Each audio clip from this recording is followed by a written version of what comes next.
तुला का एवढं महत्वाचं वाटतं? म्हणजे का वाढतंय? का घटतंय? ही लक्झरी म्हणून तुम्ही सोनं नका घेऊ. सोनं जितकं अस्थिर राहील, चांदी जितकी अस्थिर राहील, चांदी दिवसेंदिवस कमी होत जाऊ शकते. जर त्याचं कारण एकच आहे की आपल्या इथली लोक फार चालाक आहेत. लोक घाबरतात का सोने चांदी घ्यायला? पण सत्य परिस्थिती कोणी छातीवर हात ठेवून सांगावी. ते गुडघ्याला वाशिंग बांधून बसले होते. ते व्हॉट्सअप युनिव्हर्सिटीवर अवलंबून होते. चांदीची ओळख जरा औद्योगिक धातू म्हणून होते. त्यामुळे चांदीही वाढत राहील आणि त्याच्या प्रमाणात सोनंही वाढत राहील. सोनं असं एकदम ब्लास्ट झालं.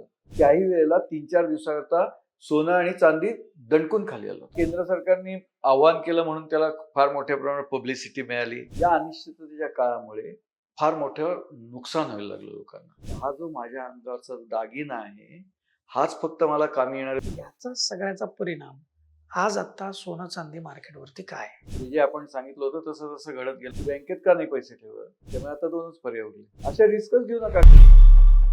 नमस्कार, मी Deepak Darade, for the people news मध्ये आपल्या सर्वांचं स्वागत आहे. मंडळी, मुद्द्यावर बोलू हा आपला विशेष मुलाखतीचा कार्यक्रम आहे आणि आज आपण सोने चांदीच्या मार्केट विषयी बोलणार आहे.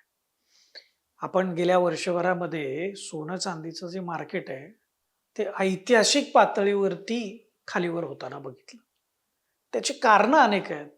त्याचे परिणाम पण खूप वेगवेगळ्या पद्धतीनं आपल्या भारतीय मार्केटवरती झाले. कारण सोनं चांदीचा जो हा दर आहे हा केवळ भारतीय मार्केटवरती ठरत नाही, तर हा आंतरराष्ट्रीय बाजारामध्ये ज्या घडामोडी घडतात त्याला अनुसरून हे रेट ठरतात. परंतु भारतामध्ये सोन्याला वेगळं महत्व आहे, चांदीला वेगळं महत्व आहे. हा एक दैवी धातू म्हणून आपण ह्याला गॉड गिफ्टेड धातू असं मानतो.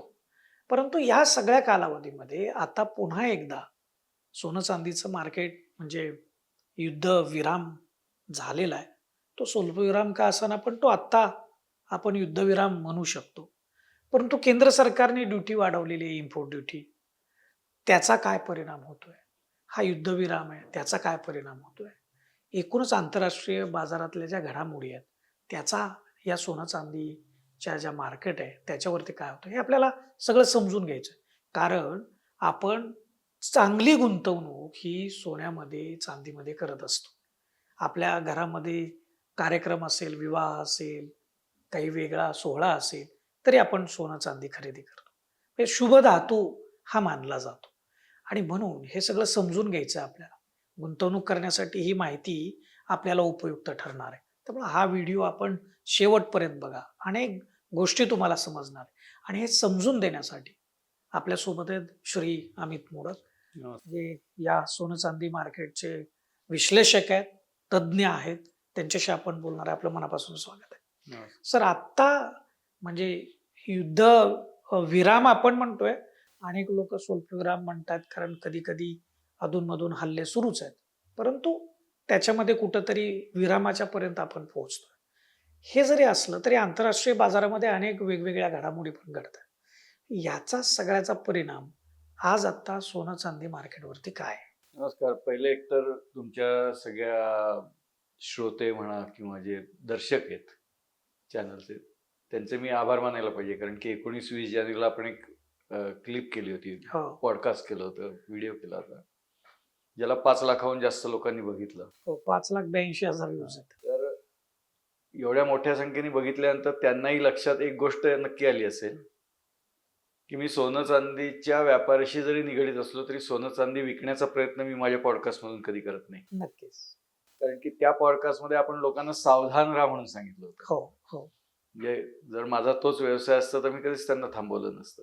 माझा बरोबर. व्यवसाय तो आहे, पण मला चुकीच्या वेळेला कोणीही त्याच्यामध्ये गुंतवावं असं वाटत नाही. बरोबर. त्या आपण लोकांना कॉशियस सांगितलं होतं. बरोबर. आणि घडलं तसंच. जे आपण सांगितलं होतं तसं तसं घडत गेलं. 29 जानेवारीला उच्चतम भाव पातळी गाठून नंतर तो सोनं चांदीचा बाजार खाली खाली घसरायला लागला. मी माझ्या याच्यात सांगितलं होतं की हे सगळं सोशल मीडिया क्रिएटेड आहे. त्याच्यावरती एक मीम फिरत होतं व्हॉट्सअपवरती. हो. ते एक युनिव्हर्सिटीचं आहे. तर तिथे एक मीम असं फिरत होतं की बहुतेक सेमीकंडक्टर मधली चांदी कंटाळून आता परत काजू कतलीवर पोचलेली दिसते. कारण की 4 लाख रुपयाची चांदी परत 2.25 लाख किलोपर्यंत आली. बरोबर. कारण की तेव्हा असं म्हटलं जात होतं की आता चांदी इतकी महाग झाली की आता ती काजूकतलीवर दिसायची शक्यता नाही. हो, म्हणजे अगदी 4 लाखाच्या हा. वरती चांदी गेली होती. तर या सगळ्याच्या ह्याच्यात एक गोष्ट सगळ्या श्रोत्यांनी किंवा याचे अभ्यासक जे आहेत त्यांनी लक्षात ठेवणं गरजेचं आहे की वाहत जाऊन काय उपयोग नाही. जर तुम्हाला गुंतवणूक म्हणायची असेल, करायची असेल, तर एक चांगल्या लेव्हलमध्ये तुम्ही एंट्री करणं आवश्यक आहे. गुंतवणुकीत एक्झिटही असतो, पण नेमकं आपल्या देशामध्ये मात्र सोन्या चांदीच्या गुंतवणुकीत फक्त एंट्रीच आहे. लोक अनेक वर्ष त्याच्यामध्ये आत येत आहेत. बाहेर कोणी जायचा प्रयत्नच करत नाहीयेत किंवा किंबहुना त्यांना जायचं नाहीये, कारण त्यांनी सतत वाढ बघितलेली आहे. त्यांनी त्यांच्या वाडवडिलांचं, पूर्वजांचे सगळे स्टोरीज ऐकलेले आहेत, विचार ऐकलेले आहेत, की याच्यामध्ये त्यांनी सांगितलं की हे एकदा घेतलं की विकू नको, हे आयुष्यभर तुझ्या उपयोगाला येईल. न विकताही उपयोगाला येईल, कारण एक मानसिक धैर्य राहतं आपलं, बरोबर. मानसिक एक ताकद मिळते की माझ्याकडे एवढं सोनं म्हणजे एवढ्या किमतीचं आहे. आणि ती ताकद एवढ्या करता असते की ती कधीही मी एनकॅश करू शकतो. बरोबर. इतर कुठली गुंतवणूक कधी एनकॅश नाही करू शकत. नोटाबंदी आली, बँका बंदी आली, अमुक आलं, तमुक आलं, काही घडू शकतं. त्यामुळे माझ्या बँकेतले पैसे सुद्धा मी काढू शकेन का नाही माहित नाही. बँकांच्या सुट्ट्या असतात, नेट बँकिंग माझ्याकडे नसेल. पण सोनं जर माझ्या हातात असेल तर मी 24 तास 365 दिवस काही ना काही करून कुलंगडी करून त्याचं एनकॅशमेंट करू शकतो. योग्य वेळेला योग्य भाव मिळत असतो आपल्याला, आणि त्याच्यातून आपण आपल्या गरजा भागवू शकत असतो. म्हणजे मी आता काही लोकांना गमतीने म्हणतो की स्त्रीच्याकडे जे सोनं असतं ते कशाकरता असतं, तर म्हटलं याचं जर तुम्हाला खरं कारण पाहिजे असेल तर तुम्ही ग्रामीण भागात जा आणि तिथल्या स्त्रीला विचारा की हे सोनं तुला का एवढं महत्वाचं वाटतं, तू बँकेत का नाही पैसे ठेवत, किंवा तुझा नवरा तर एवढा कमवत आहे त्याच्याकडे पैसे, तरी ते तुझ्या अंगावरचं सोनंच तुला काय जास्त महत्वाचं वाटतं. ती तुम्हाला खरं उत्तर देईल. की कोणी नाही आता माझ्या आजूबाजूला, मला कोणाशी संपर्क करता येत नाही आणि माझी सगळी जी माणसं आहेत ती अडचणीत सापडली आहेत.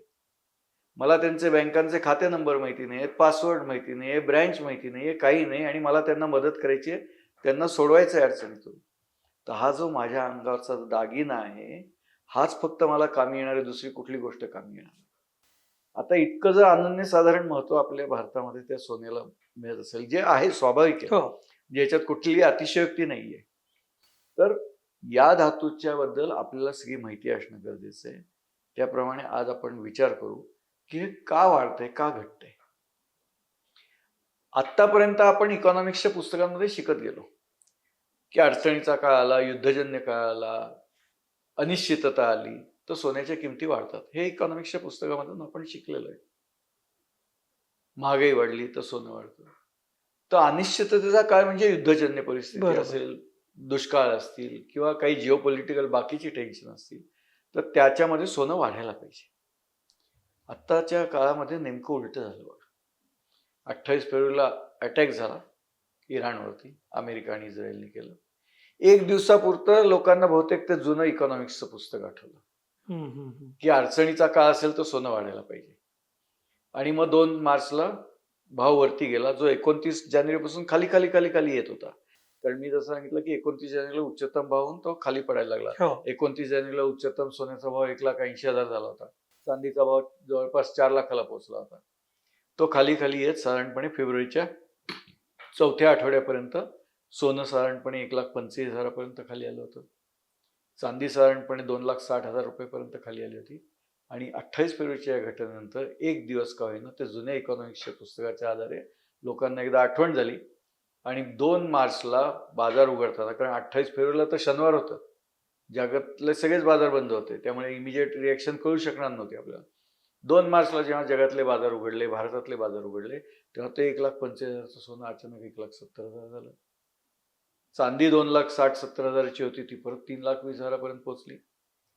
आता हे झाल्यानंतर सगळ्यांना असं अपेक्षित होतं, जे भाबडे गुंतवणूकदार असतात त्यांना ते जुनंच इकॉनॉमिक्सचं पुस्तक माहिती असतं, त्यांना अजून नवीन इकॉनॉमिक्सची पुस्तकं वाचायची सवय झालेली नसते.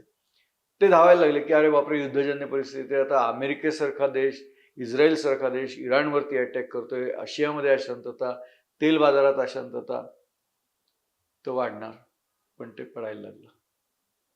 आणि त्याचं कारण एकच आहे की complex economic transaction, complex financial transaction ही साधारणपणे 95 सालनंतर सुरू झाली, 1995 सालनंतर, आणि मेजॉरिटीली ती 2005 नंतर जास्त प्रमाणात वाढली.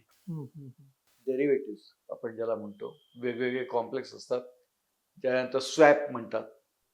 डॉलरमधून युरो स्वॅप केलं, युरोमधून येनमध्ये स्वॅप केलं, येनमधून ऑस्ट्रेलियन डॉलरमध्ये स्वॅप केलं, गोल्डचं स्वॅप टी बिलशी केलं, टी बिलचं स्वॅप आणखीन कुठले तरी.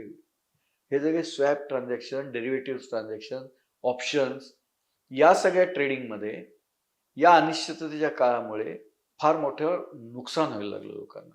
कारण हे जे सगळे कॉम्प्लेक्स फायनान्शियल ट्रान्झॅक्शन हे ट्रेझरीशी रिलेटेड, करन्सीशी रिलेटेड आणि शेअर बाजारशी रिलेटेड असतात. आणि या अनिश्चिततेच्या काळामध्ये त्याच्यावरती हॅमरिंग आलं, सेलिंग प्रेशर आलं, त्यात नुकसान निर्माण व्हायला लागलं. जे ऑपरेटर्स होते, जे गुंतवणूकदार होते, मग ते हेज फंड असतील, म्युच्युअल फंड असतील, कोणी असतील, तर त्यांना फार मोठ्या प्रमाणात नुकसान व्हायला लागलं. इंडिव्हिज्युअल HNI असतील, HHNI असतील. मग आता हे नुकसान भरायचं का असलेल्या पोझिशन सोडून द्यायच्या? दोनच पर्याय त्यांच्या पुढे होते. असलेली पोझिशन सोडून देणं म्हणजे मी माझ्या भाषेमध्ये फ्युचर्स ऑप्शन मधली असलेली पोझिशन सोडून देणं म्हणजे आत्महत्या म्हणतो. कारण तिथे तुम्ही एक फुल स्टॉप देता. नंतर बाजार वरती गेला आणि तुमची तेजी असली तरी काही उपयोग नाही, तुम्ही क्लोज केलं. बाजार खाली गेला आणि तुमची मंदी असली तरी काही उपयोग नाही, कारण तुम्ही वरच्या भागात क्लोज केलं, म्हणजे तुमची जीवन तिथे संपलं. का? ते कॅरी ओव्हर करायचं. आता कॅरी ओव्हर करायचं तर ऍडिशनल मार्जिन भरायला पाहिजे, किंवा जे झालंय नुकसान ते एक्सचेंजला भरायला पाहिजे. आणणार कुठून पैसे? कारण सगळ्याच ऍसेट क्लासमध्ये तोटा आहे. शेअर बाजार खाली आहे, त्याची डेरिव्हेटिव्ह खाली आहेत, इतर जे कॉम्प्लेक्स इकॉनॉमिक ट्रान्झॅक्शन आहेत ते सगळी खाली आहेत. मग जर ती खाली आहेत आणि त्यातला तोटा भरायचा आहे, तर माझ्या पुढे एकच पर्याय होतो की जी ऍसेट घटली नाही, कारण हे ह्युमन टेंडन्सी असते, जी ऍसेट घटली नाही ती विका, त्यातून पैसे उभे करा, आणि जिथे तोटा झालाय तो भरा, आणि ते ट्रान्झॅक्शन कॅरी ओव्हर करा, म्हणजे आत्महत्या होणार नाही आणि आपलं ट्रान्झॅक्शन जिवंत राहील. नेमकं हेच घडतंय. आता 2008 पासून जर तुम्ही ऑब्झर्व केलं ना, तर नेमकं हेच घडतंय. कॉम्प्लेक्स इकॉनॉमिक ट्रान्झॅक्शनचे लॉसेस भरण्याकरता तात्पुरतं सोनं चांदी विकली जाते, त्यातून पैसे उभे केले जातात, आणि त्याच्यातून हे नुकसान भरलं जातं, मार्जिन्स भरली जातात, आणि ते सौदे कॅरी ओव्हर केले जातात. जशी स्टॅबिलिटी येते परत, तसे हे जे कॉम्प्लेक्स ट्रेड असतात ते परत उभारी धरतात, त्याच्यामध्ये नफा यायला लागतो. नफा आला की ते भरलेले पैसे मला परत येणार आहेत, मार्क टू मार्केट भरलेले परत येणार आहे, बरोबर. मार्जिन माझं काही प्रमाणात रिलीज होणार आहे. मग आता हे आलेले पैसे कुठे मी ठेवणार? तर जे मला 11th आवरला उपयोगी पडले त्या ऍसेटमध्ये मी परत नेऊन ठेवणार, म्हणजे परत सोन्याचा परत सोनं चांदीमध्ये. त्यामुळे जशी स्टॅबिलिटी निर्माण होते आणि ही मार्केट वाढायला लागतं, तसं सोन्याचंही मार्केट वाढायला लागतं, कारण त्यात खरेदी होते. तुम्ही समजून घ्या, ओल्ड इकॉनॉमिक्सची जी स्ट्रॅटेजी होती ती फक्त अडचणीचा काळ, इमिजिएट लिक्विडिटी, इतर सगळ्या रिस्क ऍसेट सोडून या ऍसेटमध्ये शिफ्ट होणं, या सगळ्यामुळे ते सोनं वाढायचं. आताच्या काळामध्ये इतर सगळ्या ऍसेट क्लासमधलं नुकसान भरण्याकरता त्याचे जे ट्रेड आहे ते जिवंत ठेवण्याकरता म्हणून सोनं विकलं जातं, आणि त्यामुळे त्याच्यावरती दबाव येतो. तुम्ही कोरोनाचा विचार करा. कोरोनाच्या वेळेला जेव्हा आपल्याकडे 25 मार्चला मला वाटतं लॉकडाऊन झालं, आपण तर पुण्यात राहतोय, आपल्याकडे तर 19 मार्च पासूनच लॉकडाऊन झालं. होय. मुंबईतही साधारण 19-20 मार्चला लॉकडाऊन सुरू झाला.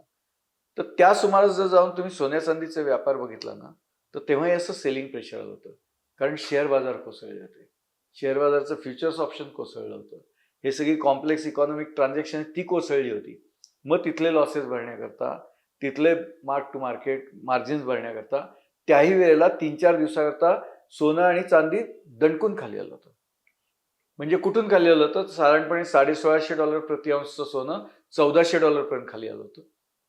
चांदी भारतीय रुपयात मला आठवतीये 32,000 रुपये किलो पर्यंत खाली आली होती, जी 45,000 ते 46,000 रुपये किलो होती. तर आता ही टेम्पररी झाली, आणि त्याच्यानंतर त्यांनी तेजी पकडली. म्हणजे जेव्हा प्रॉपर कोरोनाचा लॉकडाऊन चालू होता, सगळीकडे कोरोनामुळे दवाखाने भरलेले होते, तोच तर परत जरा शेअर बाजार स्टॅबिलाइज व्हायला लागला होता, आणि मग तेव्हा सोन्याने परत टप्प्याटप्प्याने वरती जायला सुरुवात केली. आणि जसं बाजार उघडले, कोरोना संपला, तिथे तर त्या काळातला सोन्याने उच्चतम भाव म्हणजे 50,000-55,000 रुपये प्रति 10 ग्रॅम पर्यंत पोहोचला होता तो. तर आता हे जे सगळे कॉम्प्लेक्स ट्रेड आहेत किंवा कॉम्प्लेक्स ट्रान्झॅक्शन्स आहेत, याचा विचार करून आताच्या काळामध्ये लोकांनी ट्रेड करावा.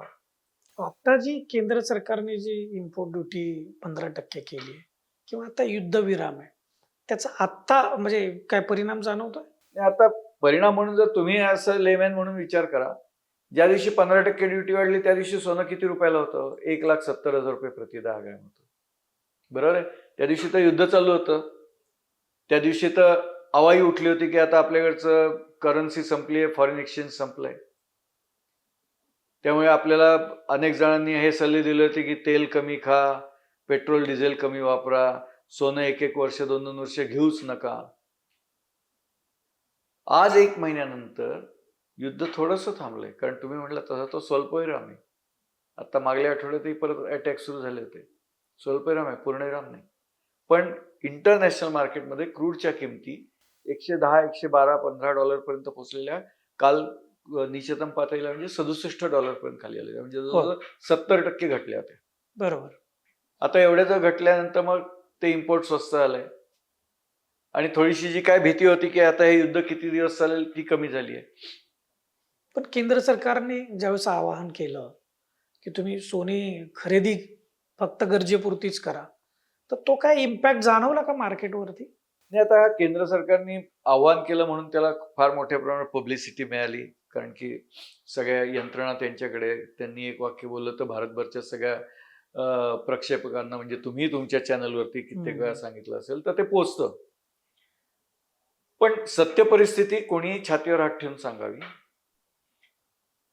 की या आव्हानामुळे ती कमी झाली आहे का इम्पोर्ट कमी झाले ते काही अन्य कारणामुळे झाले. कारण जेव्हा जेव्हा सरकार इन्कम टॅक्सचा स्लॅब वाढवतो त्या काळा पैसा वाढतो.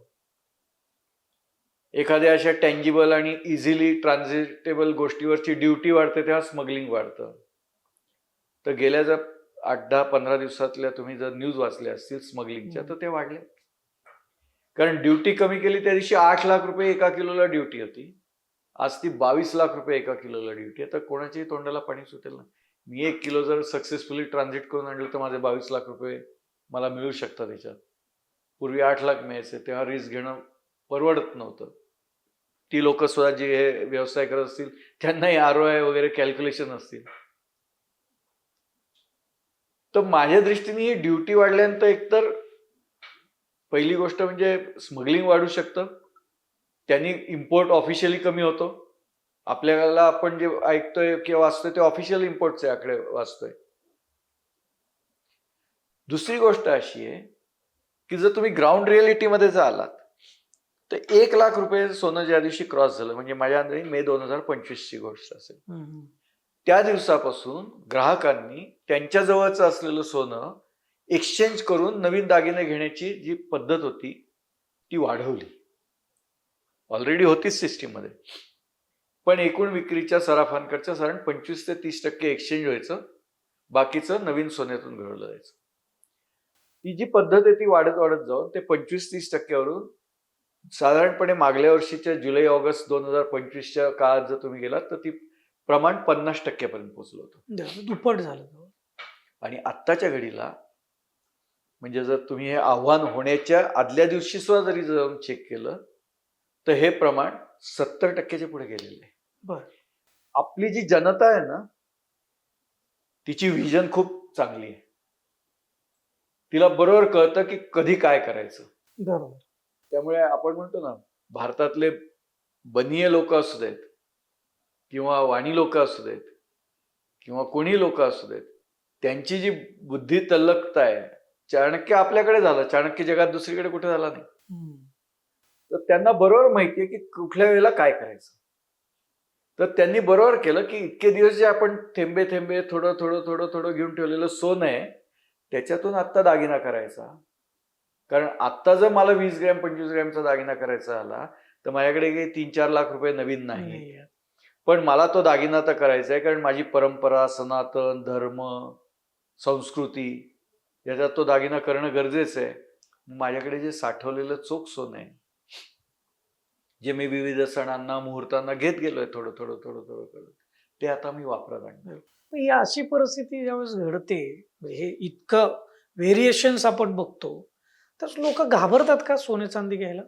काय तुमचा अनुभव कसा? पण त्यांनी जे घरात ठेवलेलं आहे त्याच्यातून त्यांना दागिना करायचा असेल तर फरक पडत नाही ना. म्हणून तर मी म्हटलं ना की आपल्या इथली लोक फार चालाक आहेत. ते म्हणतात ही व्होलॅटिलिटी एकदा संपू दे, एकदा स्थिरता येऊ दे भावात, मग जाऊन मी सोनं खरेदी करेन, तोच तर मी माझ्याजवळच वापरेन. आज ते जिंकले ना. जेव्हा सोशल मीडिया सोनं आणि चांदी वाढवत होती जाऊन 2 लाखापर्यंत जवळ सोनं नेलं, जीएसटी सकट 1,80,000 प्लस जीएसटी, या 4 लाख प्लस जीएसटीला चांदी नेली. तेव्हा त्यांनी काय केलं, पूर्वीचं घेऊन ठेवलेलं वापरलं. ते म्हणले होऊ दे, काय होतंय ते होऊ दे. घेतलं कोणी तिथे, जे गुडघ्याला बाशिंग बांधून बसले होते, जे व्हॉट्सअप युनिव्हर्सिटीवर अवलंबून होते, की सॅमसंगची battery, semiconductor, chips, solar, सगळे झोपले मग. डाटा सेंटर, ते सगळे झोपले असं मी म्हणणार नाही. त्यांना आता त्यांचे भाव यायला कमीत कमी 10 वर्षाची वाट बघायला. कारण एक मागलं 75,000 जवळजवळ 12 वर्षांनी तो परत 75,000चा भाव आला. 2011 साली 75,000 भाव आला. यावेळेस तेवढं नाही तर त्यांना 1.5-2 वर्षाची तर वाट बघायला लागेल. पण 1.5-2 वर्षाची वाट बघत असताना ज्यांनी शहाण्यासारखं 2.25 लाख रुपये किंवा 1,80,000 रुपये, 1,90,000 रुपये येईपर्यंत शहाणपणा दाखवला, ते खरे विनर ठरले. कारण ते आपल्या चाणक्याचे वारस. बरोबर. मग चाणक्याचा वारस कधी जिंकणार? आपली भारतीय जनता चाणक्याचे वारस आहे. हे मिलेनियम, जेनझी जे ऑनलाईन घेऊन बसतात, पंच करतात पटापटा पटापटा पटापटा, त्यांना नुसतंच दिसतं अरे 1,50 झालं सोनं, दाब 1,000 रुपये, काय फ्रॅक्शन ऑफ मिलीग्रॅम येईल, अरे 1,52,000 झालं, दाब विकायला करतात. त्यांनी ट्रान्झॅक्शन कॉस्ट कधी बघितलेलीच नसते. त्यांच्या खात्यातून 1,50,000 गेलेले असतात आणि 1,52,000 विकूनही त्या 1,50,000 पेक्षा कमी रक्कम परत आलेली असते. सोनं जितकं अस्थिर राहील, चांदी जितकी अस्थिर राहील, तितका हा जो ट्रॅडिशनल चाणक्याला मानणारा जो वर्ग आहे, त्याच्या बुद्धिमत्तेनुसार चालणारा वर्ग आहे, ते पारंपरिक ग्राहक, तो पटपट बाजारात येणार नाही नवीन सोनं घ्यायला. पण याचा अर्थ दागिने घेणार नाही असं. घरी असलेल्या जुन्या दागिन्यांमधून ते नवीन दागिने करतात. त्यामुळे पंतप्रधानांबद्दल मला पूर्णपणे आदर आहे. त्यांच्या प्रत्येक आव्हानाला जनता चांगलाच प्रतिसाद देत असते.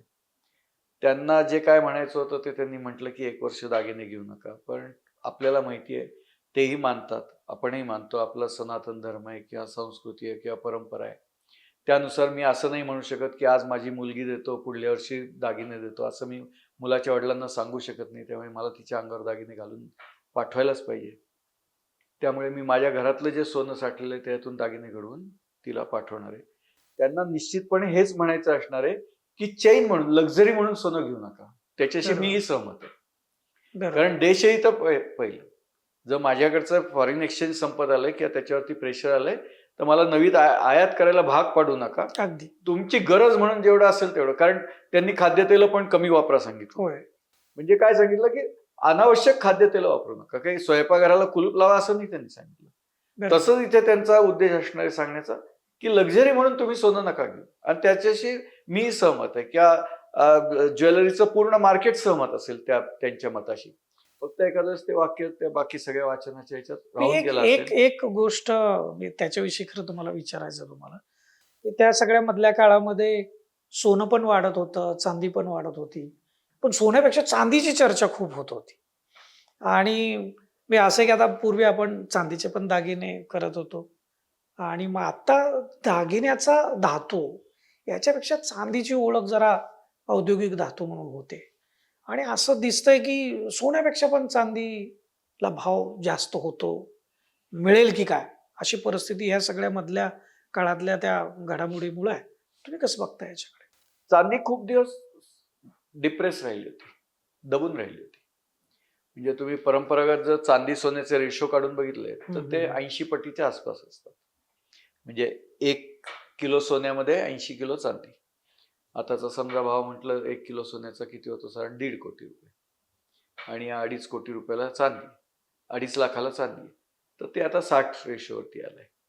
म्हणजे याच्यामध्ये एक तर चांदी खाली जायला पाहिजे किंवा सोनं वर जायला पाहिजे. जर परत 80चा रेशो करायचा असला तर. चांदीचं मध्यंतरीच्या काळामध्ये चांदी खूप डिप्रेस राहिली आणि चांदीचा रेशो 120 पर्यंत गेला. 1 किलो सोन्याला 120 किलो पर्यंत चांदी मिळायला लागली. म्हणजे चांदी सोन्याच्या प्रमाणामध्ये जास्त स्वस्त राहिली. आता हे सगळा बॅकलॉग भरून काढण्याकरता चांदीने स्पीड धरलं. मध्यंतरीच्या काळात जे काय धरलं ते. पण एकदा परत तो 80च्या पटीत येण्याकरता आयदर सोनं वाढेल या चांदी स्वस्त होईल, पण त्यात चांदी स्वस्त व्हायची शक्यता नाही. त्यामुळे चांदीही वाढत राहील आणि त्या प्रमाणात सोनंही वाढत राहील. परंतु आता जे काही डाटा सेंटर म्हणून म्हणतात किंवा AI जे आलंय त्याच्याकरता लागणाऱ्या ज्या सुविधा आहेत, तसंच जे काय आपण सोलरचे पॅनल्स बनवतोय त्याच्याकरताची लागणारी जी चांदी आहे, या सगळ्याच्या कारणामुळे चांदीचा इंडस्ट्रीयल डिमांड वाढणार आहे. आणि त्यामुळे इंडस्ट्रीयल डिमांड वाढणार असल्यामुळे ते जे काही प्रमाण आहे 80 आहे स्टँडर्ड प्रमाण, ते एखादं 60-65 वरती येऊन सेटल होऊ शकतं. कारण की पूर्वी जे मागणी करता कारणं नव्हती ती आता कारणं ऍड झाली आहेत. त्यामुळे त्या प्रमाणात चांदीचा डिमांड वाढू शकतो. आणि चांदीमध्ये एक फार मोठं गोष्ट आहे की ती रियूज फार कमी प्रमाणात होते. अच्छा. म्हणजे जेव्हा ती इंडस्ट्रीयल यूज मध्ये जाते तेव्हा ती परत रिसायकल होऊन परत येण्याची शक्यता कमी असते. अच्छा. जसं सोनं जर आपण बघितलं तर ते ऑब्स्क्युलेट होणं किंवा नष्ट होण्याचं प्रमाण हे 0.5% सुद्धा नाहीये त्याच्या टोटल जे काय आउटपुट आहे त्याच्या. चांदीचं तेच प्रमाण जवळजवळ 50%च्या प्रमाणात. बर. त्यामुळे चांदी दिवसेंदिवस कमी होत जाऊ शकते जर नॅचरल रिसोर्स कमी होत गेले तर. बर. उपलब्धता कमी होऊ शकते आणि मग त्या उपलब्धता कमी झाल्यानंतर जर त्याला काही दुसरा अल्टरनेट निर्माण झाला नाही इंडस्ट्रियल यूज करता तर त्याचा भाव तर वाढेल. त्याचे भाव वाढू शकतात. तर काही लोक असं पण म्हणतात की फिजिकल सोन्याच्या ऐवजी तुम्ही गोल्ड बॉन्ड घ्या किंवा इतर याच्यामध्ये इन्व्हेस्टमेंट करा, गोल्डचेच पर्याय. त्याच्याकडे तुम्ही कसं बघता? किती सुरक्षित गुंतवणूक? SGB हा एक पर्याय दिला होता सरकारने, पण SGB हा पर्याय सरकारनेच बंद केला.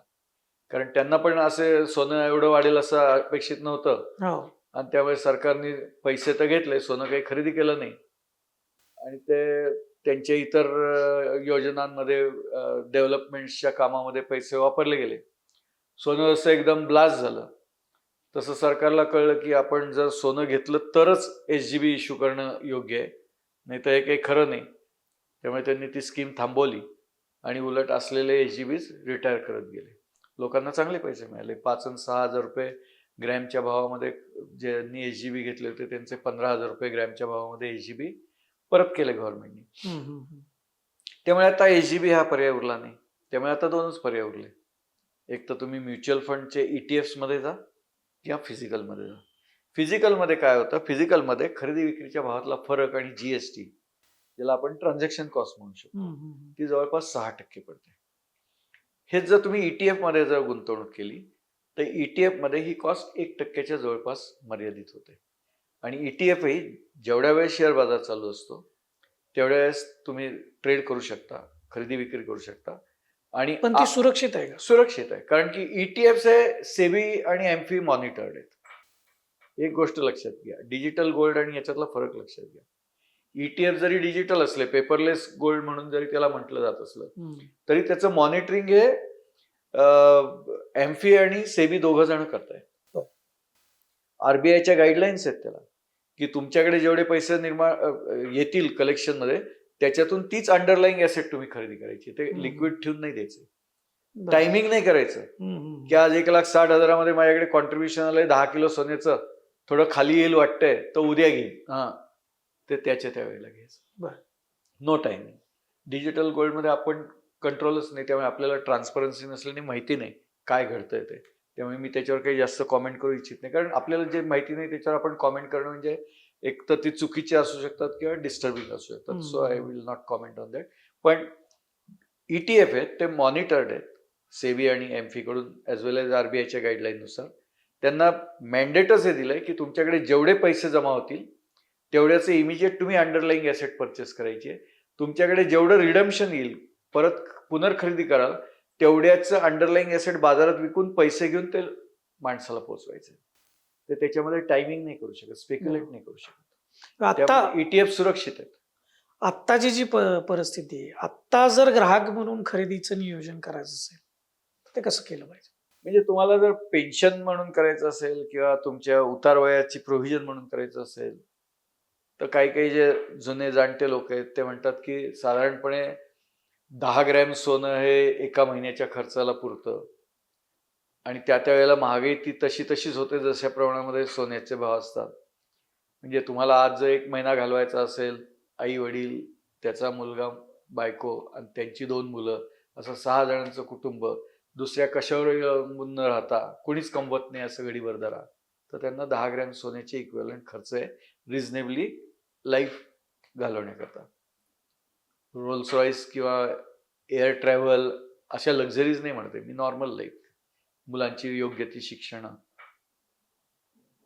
तर तुम्हाला जे काय तुमचं रेसिड्युअल लाईफ असेल आफ्टर रिटायरमेंट गुणिले महिने 12, बघा मी 70व्या वर्षी रिटायर होणार आहे, त्यानंतर 15 वर्ष जगीन मी, गुणिले 12 म्हणजे 150 आणि 30 180, ते 180 तोळे सोनं तुमच्याकडे पाहिजे, जेणेकरून तुम्हाला एक मुलगा मुलगी आहे, ते मुलगा सोन आहे, ते काही उद्योग करत नाहीत, त्यांना 2 मुलं झाली आहेत, त्यांना शिकवायचंय, तुम्ही नवरा बायको आहे, तुमचं उदरनिर्वाह करायचा आहे, तुमचा सगळा खर्च व्यवस्थित चालवायचा आहे, त्यांचाही व्यवस्थित चालवायचा आहे, तर तुम्ही जिवंत असेपर्यंत तरी तुम्हाला ते पुरेल.